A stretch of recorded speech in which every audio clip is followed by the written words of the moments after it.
You know, I had two ideas for a cold open this week because that's the thing we've decided to do. The first idea, the original idea, was just about eating rocks because, like, if we're being honest, some rocks legitimately look appetizing. And I just wanted to be vulnerable about that for a moment, if you will. Some rocks just do look appetizing. And if you'd like, we can come back to this later. But for those of you who have read this week's chapter of Boku no Hero, the lady at the end in that last page, she can shoot me. Elbow sniper. I don't quite, but yes, if that makes sense. You feel me? See, as the incredibly niche yet, if you actually go into it, very interesting musician Wesley Willis once said in his very popular song, "Shoot me with a gun. Pull out a .38 caliber revolver. Point it at me. Plunder me of my money. Kill me in execution style. Shoot me with a gun. Shoot me with a gun. Shoot me with a gun. Shoot me with a gun. Shoot me with a gun. Plug me full of holes. Blow my ass away from this earth. Riddle me with bullets. Assassinate me with a .38 caliber revolver." I could continue. I could hear the same soundtrack that he uses in. So to actually are we starting with a Wesley Willis lore dive? Is that the cold open we've started with? I guess non-ironically, yes, because like the context to it is that Wesley Willis was a I guess you could like basically call him like a Dadaist, because like his music was for no one except for him. Yeah. And it was like specific people in his local area who like really like started appreciating him and his music, either for the absurdness or this and that. But the thing about like Wesley Willis is that he was like very schizophrenic. Yeah. Like I personally don't understand shit from fuck about schizophrenia. Like there's all the like stereotypes of like, oh, voices in my head or whatever. Yeah. But I remember watching a bit of a documentary on him, some like small YouTube documentary, and what's it called?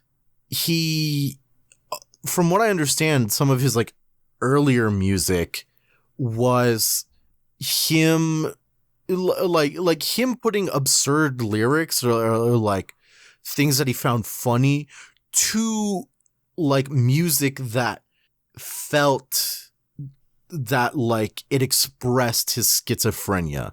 That's what I understood from the documentary. So like, okay.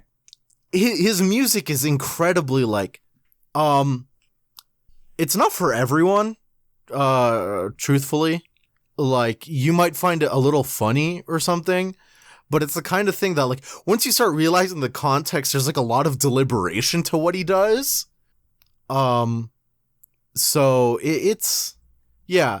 I don't want to trivialize the man, is why I'm bringing this up. Because if you just look up Wesley Willis, shoot me with a gun, you're like, oh, this is a joke, and it's a little more than that, but it still Wesley is. Willis is like... You search Wesley Willis up and you get the whole gambit.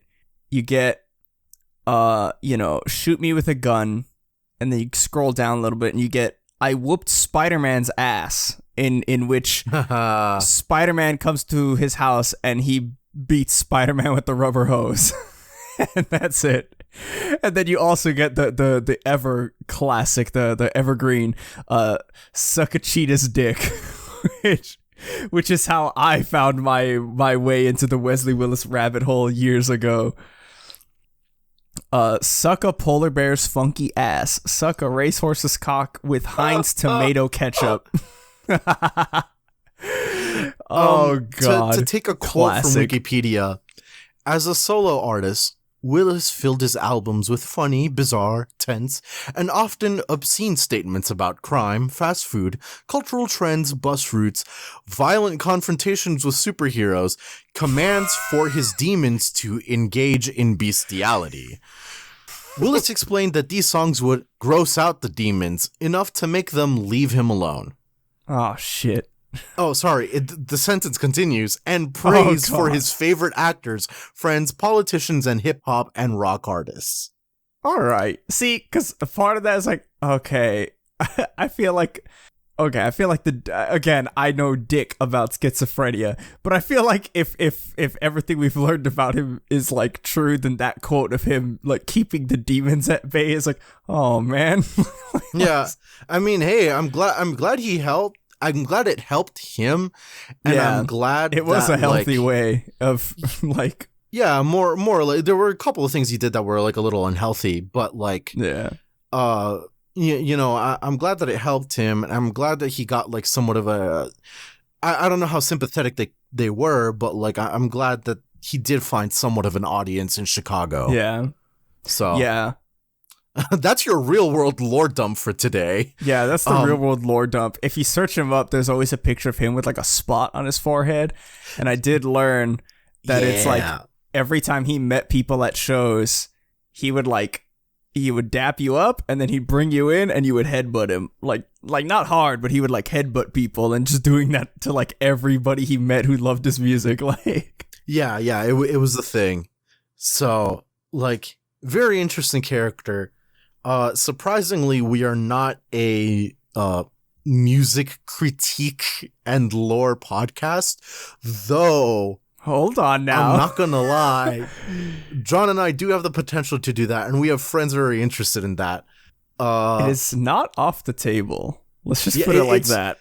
It's been considered. It's just that, you know, Corona happened, lots of stuff, you know, plans flew a bit in the air, but something like that's still on the table. So if you're interested in something like that, definitely not this year. Definitely not this year. I know we make promises, a lot of promises, but shit's been wild. And now let's just say not this year. Yeah. How about that? Let's just put that out there. Yeah. Oh God. Yeah. No, we're Paramecia Fancast, a One Piece fan cast, where we review the latest chapter of One Piece and have a different One Piece related discussion every single week. My name is Franz. My name is Shoot me John. with a gun.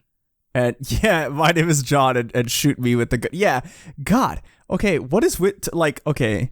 So Resident Evil 8 just came out. Lady Demescrito is like 9 feet tall, and she cannot win. Like it's like she is Frieza, and my levels of want for a woman of her caliber, to put it in the PG sense, I am like Goku. And she cannot stop me. She can try, but I will not stop. Ethan Winters will not stop.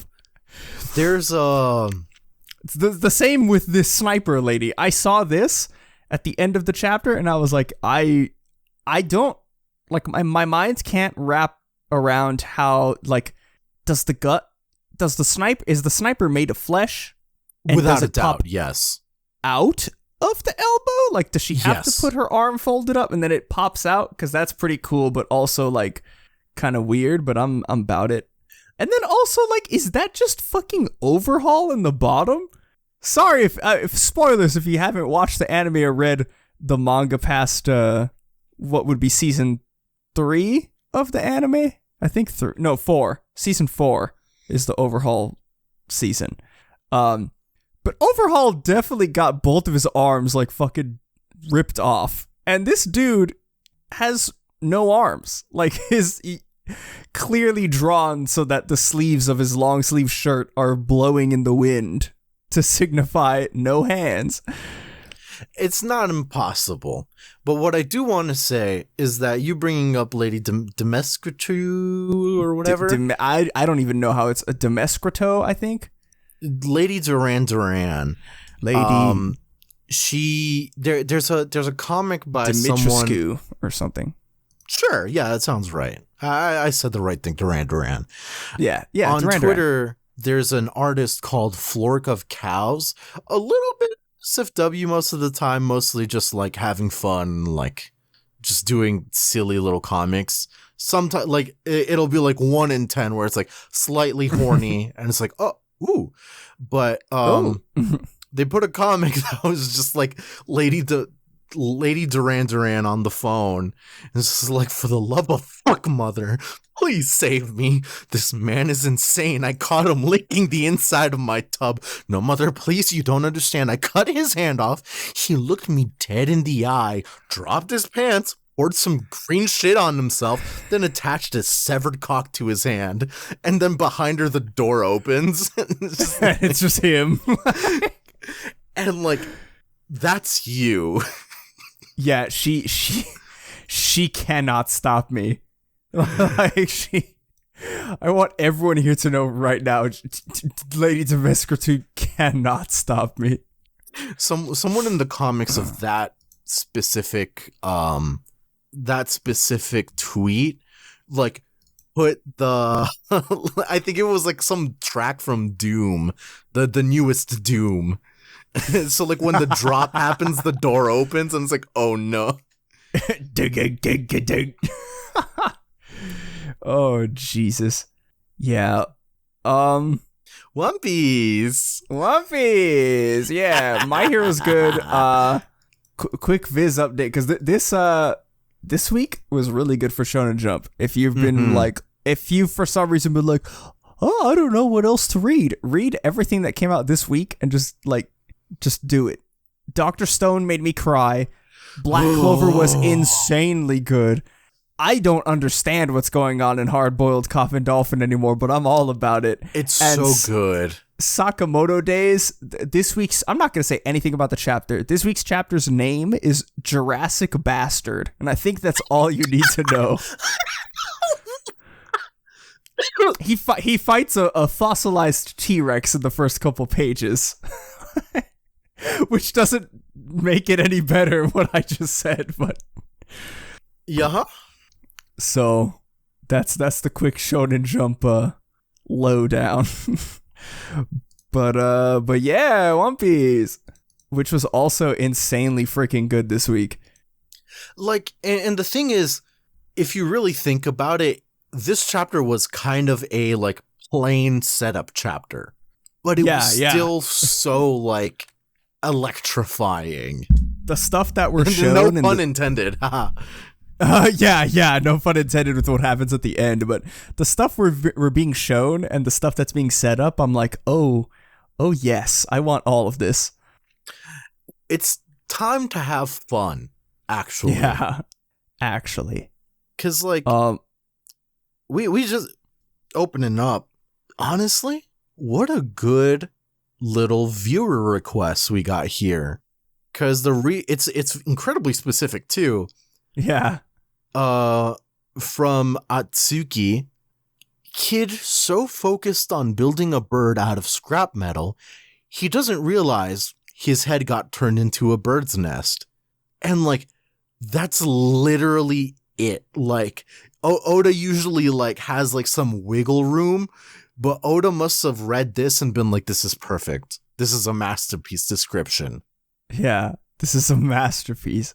Hell, the only thing this guy left out was, and Oda didn't draw it because it wasn't stated in the prompt, was dude, shut your the GX mouth. The GX 12 5-pin aviation connector. I don't see one. Listeners, if you can see one, please come into join our Discord, Paramecia Flower Capital, or add us on Twitter at ParameciaCast, and please enlighten me as to where it is on this cover page, because I don't see it. I'm really concerned that from here on out, every time Kid shows up, it's like a Where's Waldo for you, where you're like zooming in and looking. Yes. And part of me fears, like when you said that, I'm like, oh God. Oh, I think I've already been like that. Oh no. And the sheer fact that like It just happened that one time.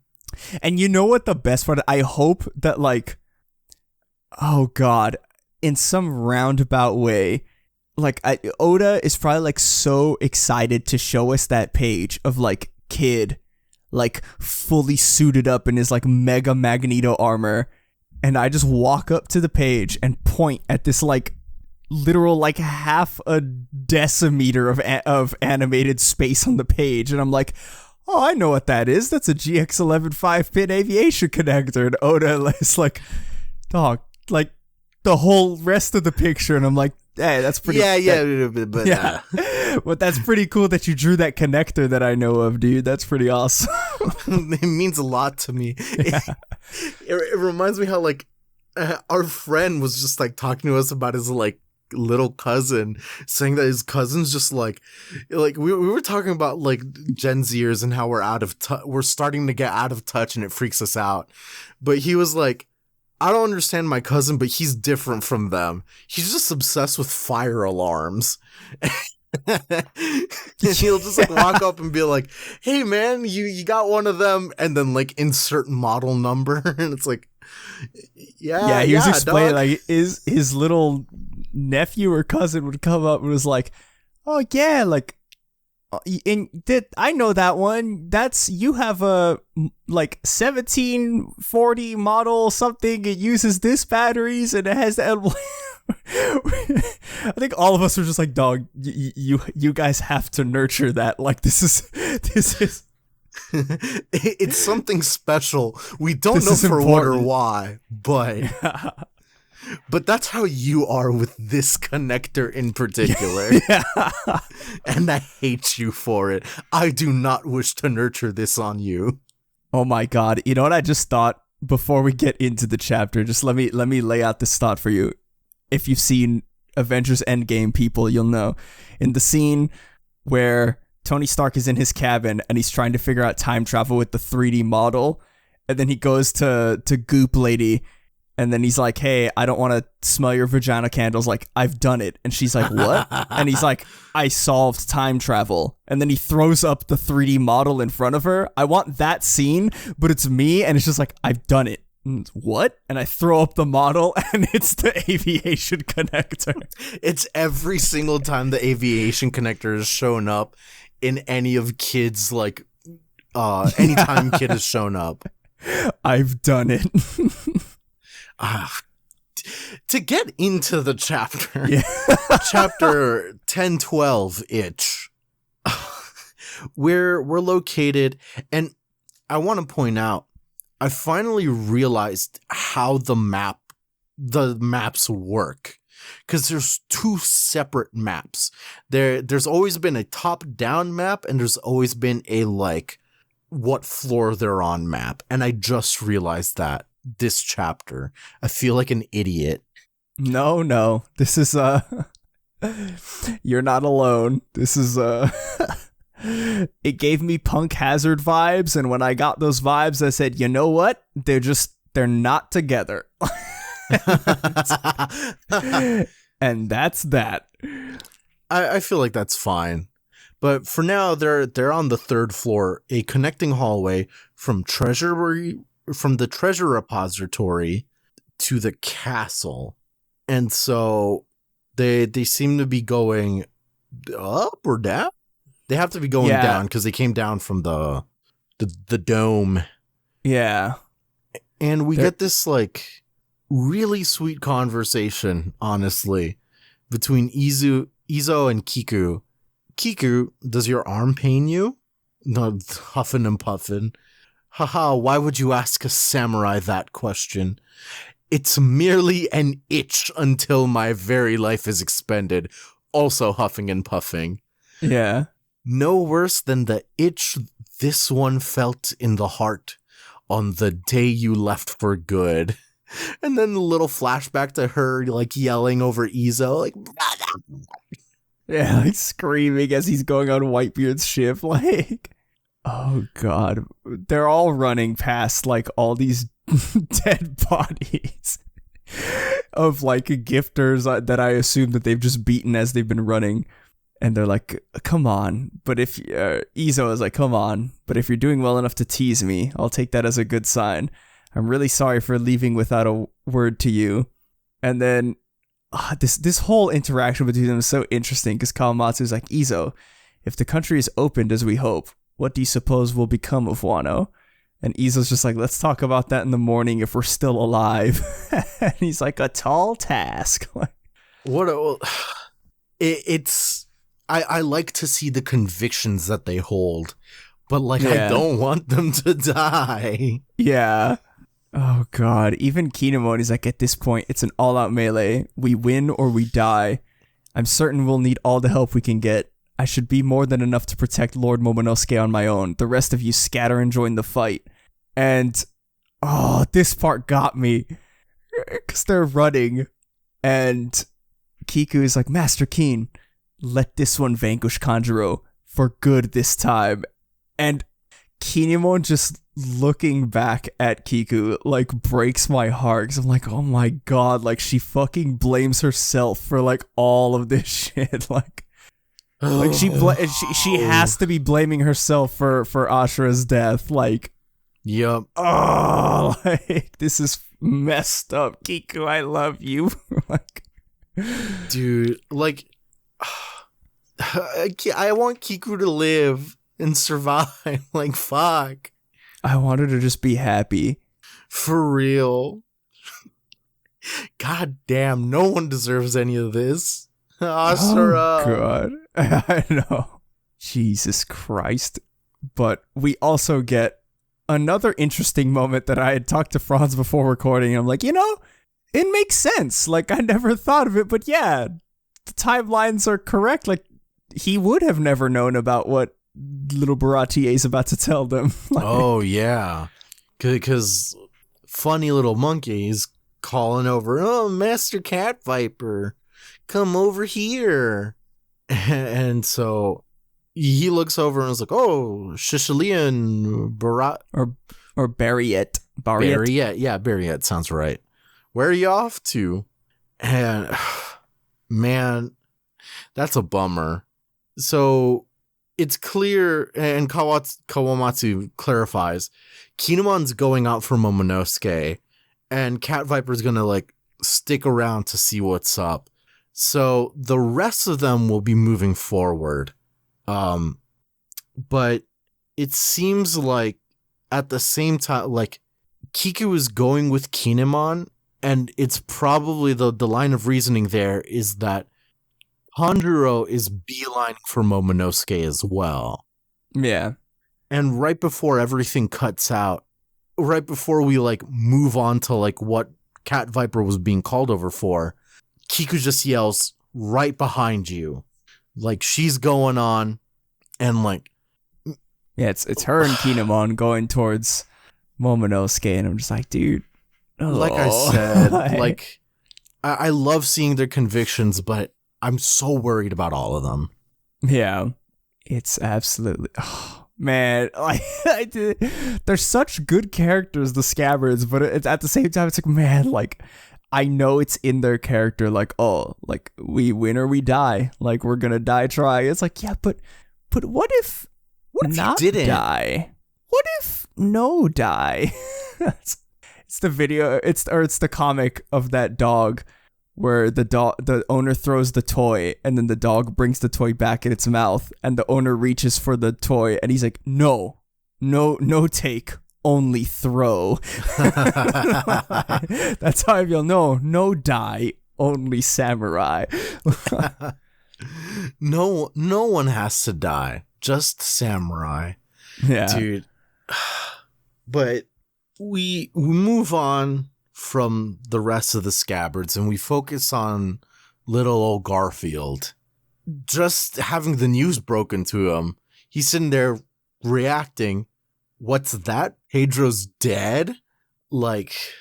Poor guy to have to find this out in the heat of battle. Yeah. But the way they describe it, because Shishilian's yes, it happened in Big Mom's territory.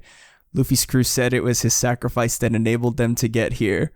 And he's like, I see. And then Barriette is like, but the one who caused Pedro's death is here on this island. I saw Carrot and Wanda fighting him, but their anger was getting the best of them. That's why I had to rush back to warn Commander Shishilian. And the conviction on Garfield's face, he's just like, well done, Pedro. Like, you died for a noble cause. And the opportunity to avenge you is on this island, huh? Immediately, just like you see his paw just like grip onto the floor. He just flies through the air, launching himself. Hey, that cat's flying. Like, Garfield with Gatling gun arm is going to destroy Parasparrow. Dude, I hope so. Parasparrow should die. We've been saying this for a long time. And, it's not something we say lightly, but he should die. Parasparrow is like, oh, yeah, you should die. I don't think anyone likes him. If you know the lore, you know that every time I play Pirate Warriors 4, if he appears on the map, I will sacrifice whatever it takes, whether it's my S rank or the time, anything. I will go to where he is on the map and destroy him. I don't like him. No one should. Absolutely no one. And then, now that all that's happened, we go straight to the first floor in a little crawl space where Shinobu Yamadu... God, what's with my pronunciation today? Keeping all of the... Yamadu... Shinobu Yamato Momonosuke are all there in the little crawl space. And Yamato's giving them advice to watch out for the Marys. They're looking for both of us together, Momonosuke. So I'm going to be a decoy. And like all around him, there's this like little... like fidgeting. Yeah. And then like he like holds up a little like figure at... It's like, this is you. See? And it's just a sack of something, a sack of rice or something. Like the head tied to look like it's hair. And then like a shitty face drawn on. Oh, man. And Momonosuke's just... You're not hiding the fact that you're just itching to go to a fight. And then even Shinobu's like, it's all right, Yamato. We've already made contact with Master Key. I love... Oh, this next page is so good. Yamato starts running and he's like, he's in your hands now, Shinobu. Oh, and is Luffy all right, Momonosuke? And Momonosuke is just like, he's the same as earlier, weakened but still well. However, and he just like looks up and he says, there's only two voices now. And Yamato looks at him and then Yamato, he's like, one-on-one. Like, I have to hurry. And before leaving, gives Momonosuke all of my father's adventures. I've heard so many stories, but now, and you see Odin's travels. You see Yamato gave Momonosuke the book of his father's travels, and I love Shinobu like covering her eyes, but then like peeking through her fingers to read what's in there. I mustn't read, but alas. If I were to accidentally peruse the words on the page. If I were to accidentally find out what they were laughing at, Yeah. Oh, God. But I love this. I'm already hyped for Luffy fighting Kaido up there. I would be even more hype if Yamato joined the fight with Luffy against Kaido. Because I feel like the both of them... They're not going to take out Kaido? Well, maybe. I don't think the end of this, like, Act 3 is going to be the end of Kaido. Something's going to happen. But I would still like to see Yamato and Luffy go at it with Kaido. Yeah, I'd like to see a team-based knockout. That would be good, I feel. Yeah. Oh, it'd be so good. Somebody on our Discord had brought up, like, if Luffy and Kaido had a moment like Whitebeard and Roger, where, like, they clash and it's, like, the sky, like, separates and stuff. Oh? And I'm just thinking, if Yamato has the Supreme King Haki, what if it's Yamato and Luffy clashing up against Kaido's Haki, and they both do the, like, what if we get a 2-man clash? You know what I'm saying? Because we saw what happened when Big Mom and Kaido, like, kind of, like, double teamed, like, Conquering King shot a wave at fucking Zoro, you know? Yeah. So if they can do it, why can't Luffy and Yamato, you know? The math checks out. I don't.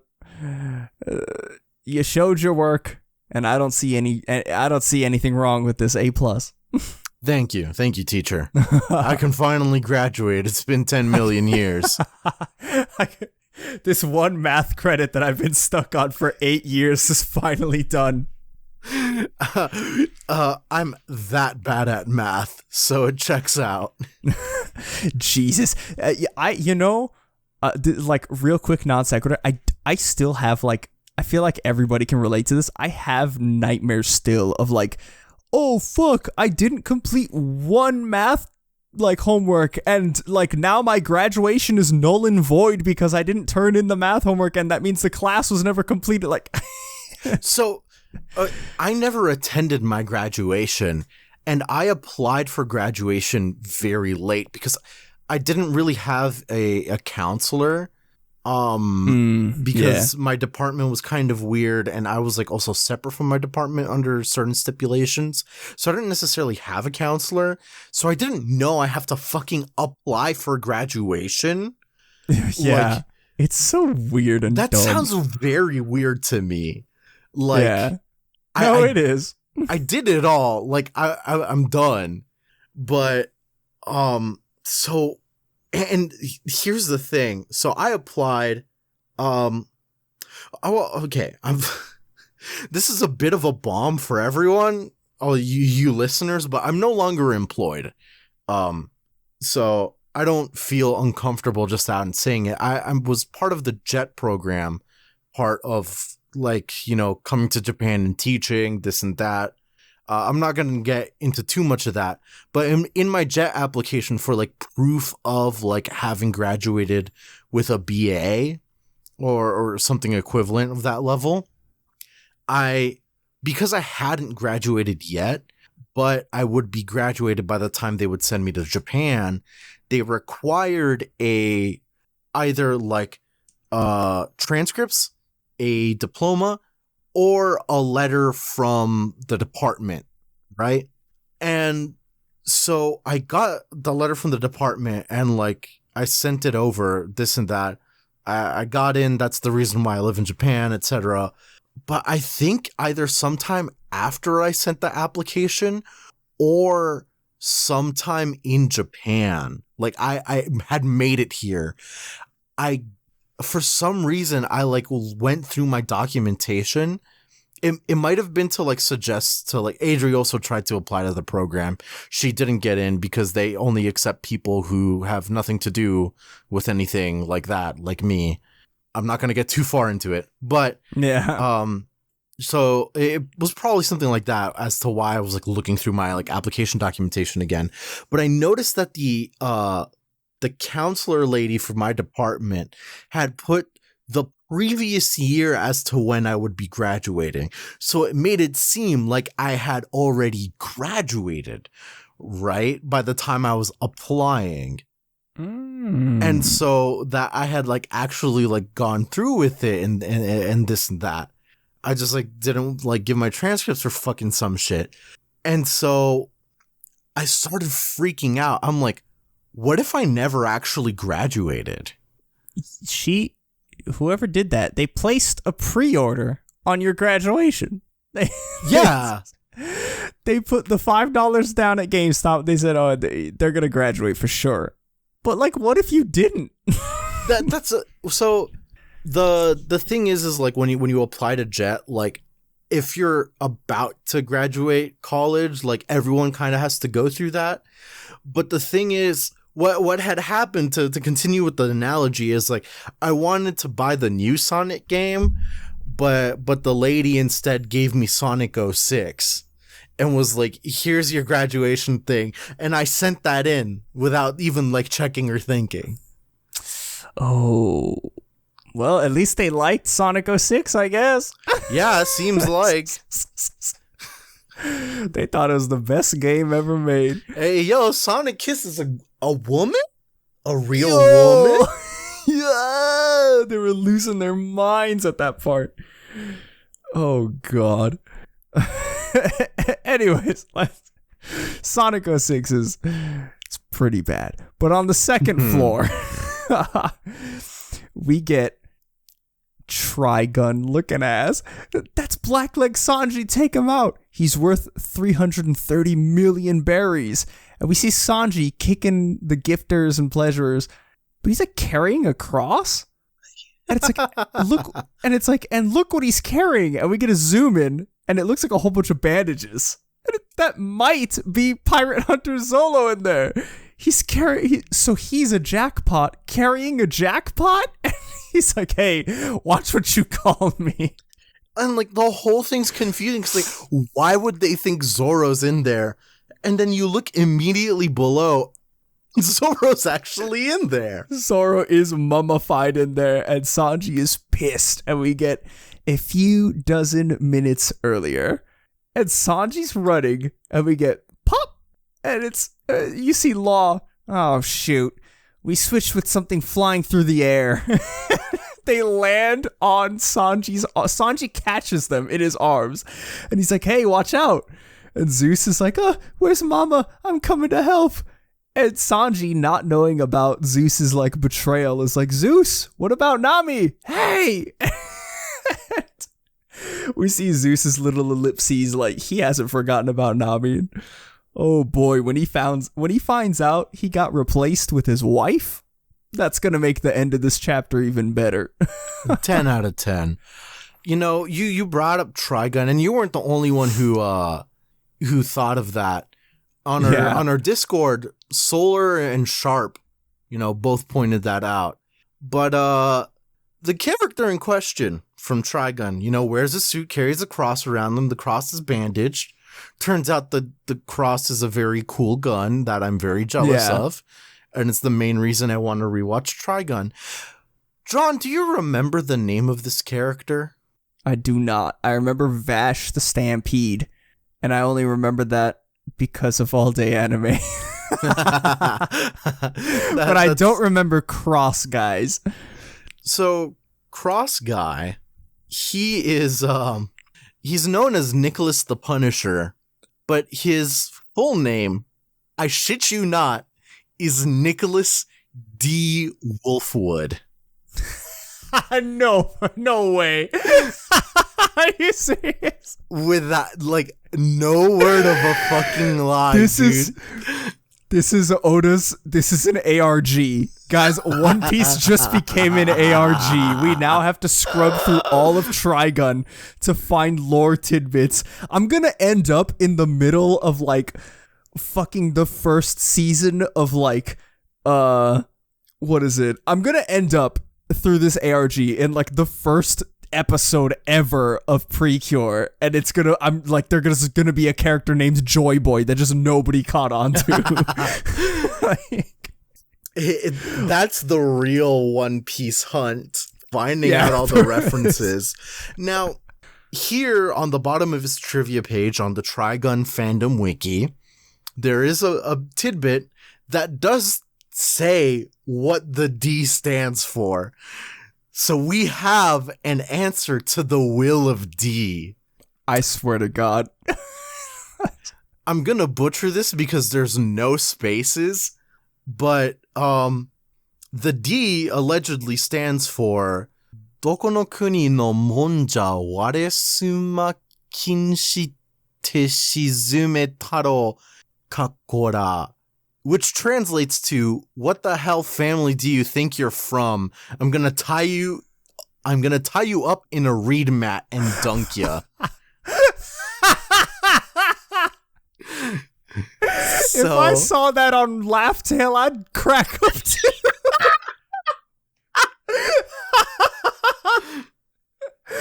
Oh my god. 10 out of 10. If that's what the will of the everyone's, small brain, will of Dawn, will of XD. No. It's will of it's will of whatever the fuck that was. What the hell clan do you think this is anyways? If you make fun of me, I'm gonna wrap you in a mat and dunk you. Oh. This was a good tangent. I'm glad. Thank you, everybody who pointed this out and posted the wiki page in our Discord. Without you, none of this would be possible. We couldn't have solved the One Piece ARG without you. Oh, we're one step closer. Now we need to find out who Joy Boy is. Oh, God. That's the second ARG coming up. But, oh, God. But we continue. Sanji grabs them out of the sky. Why couldn't it be girls? Where did you two come from anyways? Just Law. Good timing, Blackleg. Take him. At least explain this first. And then Law explains like the wrong thing. He's just like, he's got 20 or 30 broken bones. Give him splints, keep his head facing up, make sure he's conscious and breathing. I wasn't asking about him. What's the commotion over there, Big Mom? I'm not a doctor, man. I don't have time to fix him up. Dude, like, oh God. Knowing that like Law showed up with him, I had falsely assumed that Law was the one who wrapped him up. Yeah, yeah. Like seeing him, just seeing Zoro into bandages, and then Sanji, I'm like, oh, like he's gonna come pre-bandaged when he's delivered to Sanji. I didn't think that Law was like, hey, he's fucking bleeding, like pressure on the bullet wound, take it out with tweezers and go. It's like, what? It's like, hey, bud, I need a little bit more help. So we literally get like one panel of a scene of literally like Sanji just wrapping him the fuck up on some random table they found. Who are you fighting to get this messed up? Kaido? Big Mom? Makes sense. Surprised you found the rooftop. Yeah, I love their interactions. Like, oh man, look, as much as they have like this rivalry, like they fucking care about each other. I love it, dude. All of those people who are very into like Zoro, Sanji, they ate well today. Yeah, but I love it because Zoro's like, or Sanji's like, I trust Luffy's okay up there, and Zoro's just like, it seemed like he figured something out. He's gonna win. And Sanji, I already knew he would. Anyways, where should I go to set you down? And Zoro's asleep. Oh God. And Sanji meets up actually with Kawamatsu and Izo. Which I actually think about, it's the first time he's probably ever met Izo. But he's like, Sangoro. He's like, oh, Kappa, are you alright? I'm glad. He's like, huh? But I was just going to help Momonosuke. Kinemon is already on his way. He'll take care of it. And then Zoro says, if you want to help, go to the performance floor. And then he falls asleep. And Sanji's like, don't give orders and then fall asleep. What a rat bastard. But you know what? But they all start going. But ooh, when he said performance floor, ooh, I got the brain juices turning. The performance floor is where Queen and them currently are, I believe, right? It should be, yeah. Yeah, that's where Queen and them are, with the whole virus thing. So they're going back to the performance floor. Queen definitely recognized Sanji as one of the Vinsmokes, and he worked with Judge in the past, and assumedly Vegapunk as well, although I don't know if it was clarified or not. But I am waiting. Okay. Everybody's like, oh, Zoro doesn't get any cool moments. Or no, Sanji doesn't get any cool moments. Sanji's lame. Zoro cool. Sanji drools. What I'm saying is that Sanji has a Sentai suit now. And all I'm going to say is that if you watch Sentai, if you watch Super Sentai, I know when Trey hears this, he's going to know exactly what I'm talking about. But we have the possibility of getting a Super Sentai Visor break scene with Sanji against Queen, and I will absolutely go bonkers when that happens. It is such a good aesthetic choice. Always. It is such... it's such a good, like... It's such a good trope to use in Sentai. It conveys so much, and you don't even... the characters don't have to say anything. You just see the character stand up from like a death blow, huffing and puffing with a broken visor, not giving up. Chef kiss. Just... mwah. Amazing. I think we can trust Oda to do this. We can trust them. Oh, I want it so badly. But despite all this, we got bigger fish to fry. You know, Sanji, yeah, he's going to Queen. Who cares?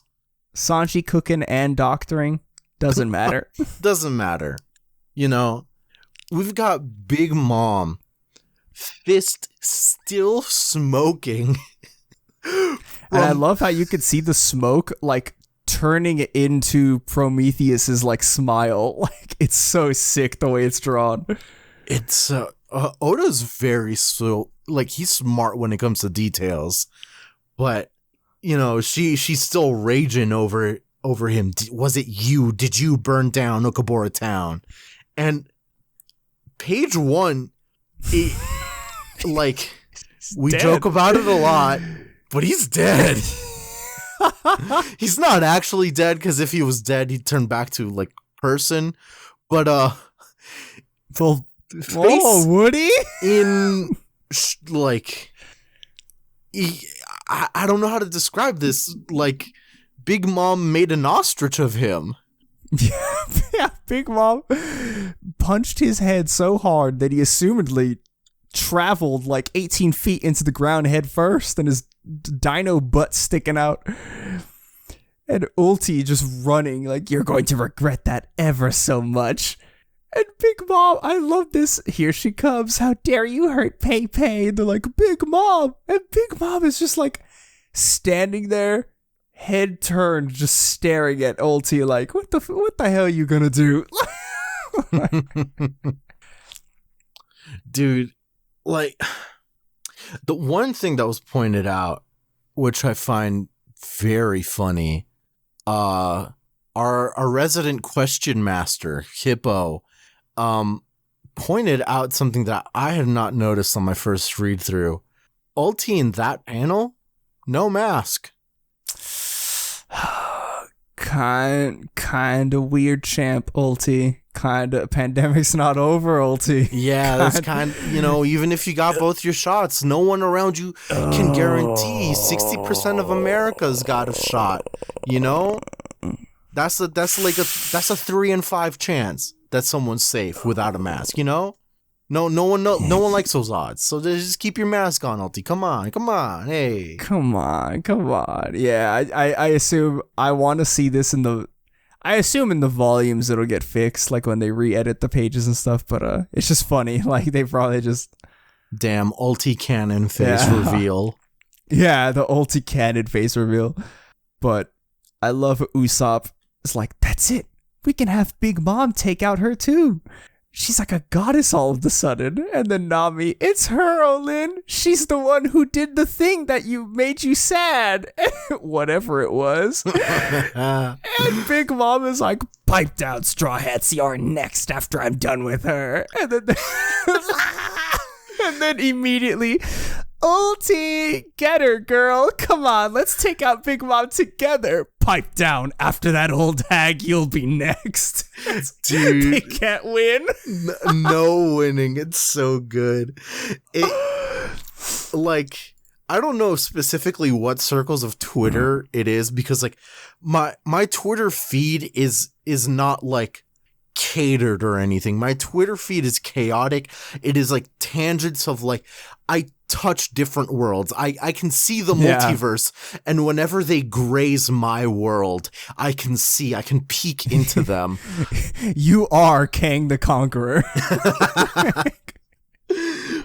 But like, when I don't even remember when, but like a bit ago, like within the last month, I remember the meme going around was like, gaslight girl boss something else. It was like 3 words, and like it was like the dichotomy, like gaslight gatekeep girl boss, and all of that neatly fits Nami to certain degrees. Yes. But we can say problematic fave, you know? No, not problematic fave. Nami can do absolutely nothing wrong. Unproblematic, even though she is the gaslight gatekeep girl boss. Yeah, she's 100% girl boss with none of the negatives. I don't know about that, Chief. None of the negatives is a kind of undoable, but like, God, we love to see Nami being Nami. That's the whole thing here. She is number 3 on the top 100 for a reason. They did reveal the final top 100. The from top. They did a video that was 50 to 21, and then they did 20 to number 1. And the top 20 was pretty crazy, and then the top 10 was crazy, and the top 5 was I forget who was number 5, but Sanji was number 4, and I remember I was like, no, this is BS. Who beat him? And then it was Nami, and then Zoro, and then Luffy, and then I thought to myself, oh, it's the canon order. I'm okay with this. I'm 100% okay with this. It's the order in which they joined. I'm perfectly fine. Yeah, no, it's fucking... That shit was absolutely wild. The top 10 was like very surprising. Carrot made top 10 and all of Japan was like, what? Like, how? And the rest of the world was like, yeah, dude, furries. Furries, boy. Again, I wish they like gave us analytics, because like our last episode was about the 100 just about 120 or something. The 200 to 100 or something around that's what we were doing. Yeah. And there were lots of unanswered questions. So we need a bit more information. Maybe on like the next break week or something we'll look into it, because they released the global top 100, like the definitive list, but somewhere, I think it's on the website or something, they also released the top 100 for like, or the maybe just the top 10. They released the numbers for every like category like they had on the website. So like in North America, in South America, Asia, or like Japan, Latin America, all the in like separate. Asia, Japan. Yeah. They had the separate like top 10 lists for each of those areas. I do wish they would give us like an even deeper dive, and it might exist on the website, but I'll have to see for that. But yeah, we'll dig into that, and we'll figure out if we can do something with that. Yeah. But getting back to the end of because this is the last scene in the chapter, and it's real good. So immediately after Gaslight, Girl Boss, I forgot the third one already. Gatekeep. After the 3 G's, immediately they're like, run away, Komachio, as far as you can get. and oh god, Ulti's like, I told you to stay right there, and she's literally like wannabe Bellamy bouncing around the walls, and then she hits Komachio in the mouth with an ulti mortar, and I'm like, oh god. I'm not gonna lie, it's some like straight Looney Tunes shit, seeing her like stick straight out from the point of impact. Yeah. It takes a Looney Tune to fight a Looney Tune. But oh man, this entire ending scene is like fucked. Poor Komachio, honestly. No one's worried enough about him, because like he's out there bleeding. Everyone's trying to get up. Ulti's just there in her half dino form. I'm ever so tired of playing tag. Stupid lion dog. You've been more slippery than I care to deal with. Did that break a few bones? And then she just kicks him in the chin, saying, "Then it's time to put you out of your misery." And it's like, she's like, this is the ancient meme, like, the meme on like ancient internet hieroglyphs, like, "Hey, you kick my dog? Did you kick my dog?" Like, don't kick dogs, dude. Yeah, it's fucked up. Ulti's just fucked up. We want to talk about problematic faves. Yeah, Ulti, yeah, for sure. Not wearing a mask, and then puts it on because, like, the store, this private company forces her to wear the mask inside, even though, your local government's like, "Oh yeah, we're lifting restrictions." So she puts her mask on begrudgingly, kicks a dog, and then Tama's like, "Stop it, Komichi's my friend," and she fucking hits Tama. And this is where me and Big Mom and Usopp and Nami, this is where we draw the line, and Franz, we all draw the line. We all drew the line. If you're caught, if you know the lore of our podcast, if you're the homie, there's a dude in our Discord who has like claims to have 1,100 hours listened to us. I don't think we have that many hours. Right.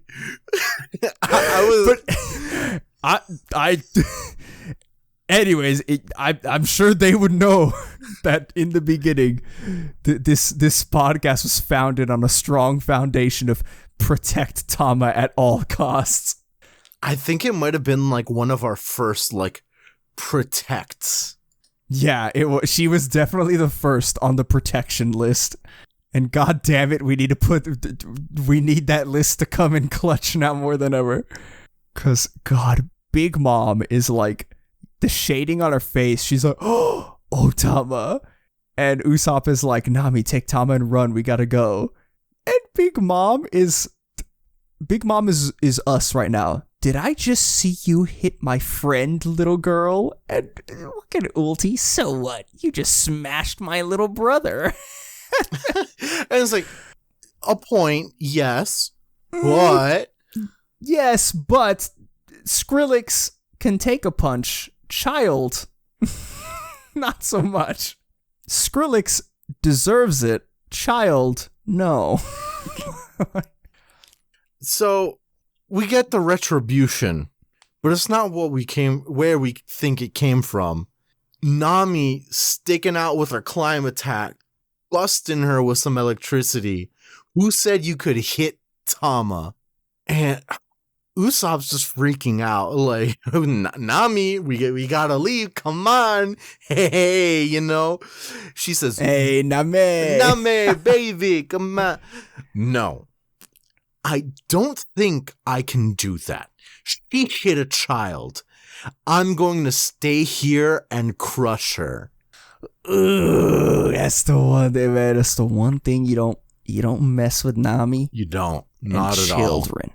We saw what happened. We saw how pissed off Nami was at Punk Hazard. You don't fuck with children with Nami involved. Mm-mm. This is Belmere. Happy Mother's Day, even though it's already passed by like a couple hours when this is recording. But you know what? Happy Mother's Day. Belmere would be ecstatic to see that Nami, the kind of woman Nami has become. Dude, fantastic. I want Nami to bash Ulti's skull in. I think that's where I land. Because the whole thing is like, Ulti's skull being so thick and whatever. Break it. Fuck it. Break it. Or, I know like a couple, like the last page before this, it was like Big Mom yells at Nami and also Ulti yells at Nami. But I'm thinking Zeus is going to get there.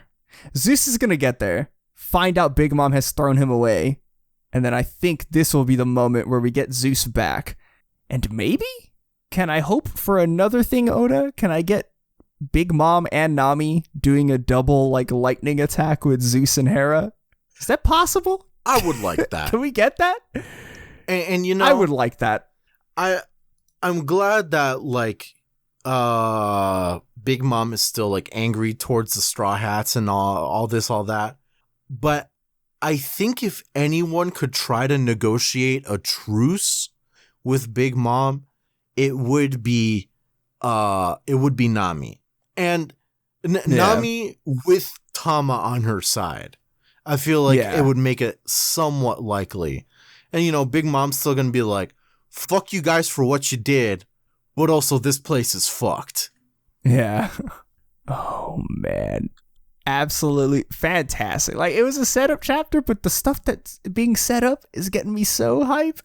And, Nami, we knew it, it was going to happen, but man, not like this. I didn't think Tama was going to get it. I need ulti gone. Yeah. She was cute, ooh, and this and that. But like, buddy, that's the line. No one crosses the line.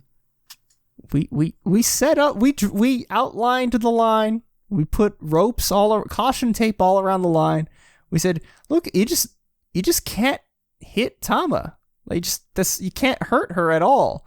And ulti crossed that line knowingly, kicked the dog on the way there, and then hit Tama. And from what I could see in this panel, I think drew blood? ? Yeah, like ulti's been hit in a very like consequential way. This is bad. This is very bad. And not for Nami. Yeah, this is very bad for ulti for sure.